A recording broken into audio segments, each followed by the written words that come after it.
Donald Trump is the oldest man to ever be sworn in as president of the United States. Yes, he is older than Joe Biden was when he assumed office.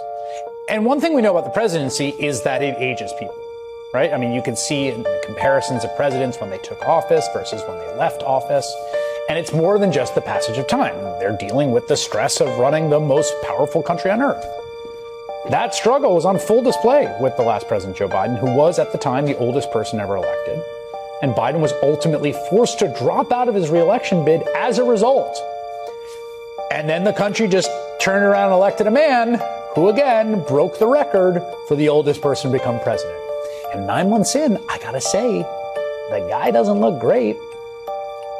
He's got a reoccurring bruise on his hand. He's constantly trying to cover up with makeup. He's got severely swollen ankles, which the White House attributes to a very common condition among senior citizens.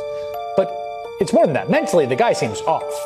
He's constantly drifting off during meetings, unable to properly understand questions from reporters, rambling even more than he did during his first term. And that problem is compounded by the fact the administration is among the least transparent we've ever seen. Just take a look at this official White House announcement about the president's schedule.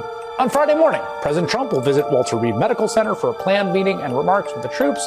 While there, President Trump will stop by for his routine yearly checkup. He will then return to the White House. President Trump is considering going to the Middle East shortly thereafter. Wait, what was that part sandwiched in the middle there? Oh, the president's going to talk to the troops at Walter Reed and, hey, while you're there, might as well pop in for the yearly checkup. But here's the thing, Donald Trump already had his annual checkup. It was in April. Here's the official White House readout from that visit, the one where they said he's 6'2" and 224 pounds, which is, by the way, the same height and weight as Patrick Mahomes. But if you're concerned about the president needing 2 physicals in 1 year, have no fear.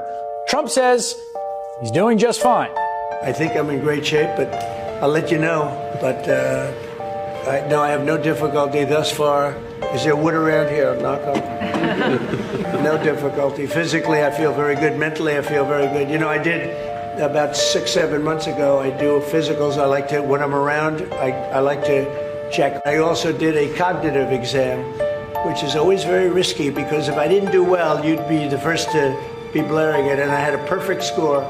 And one of the doctors said he's almost never seen a perfect score. I had a perfect score. I got the highest score.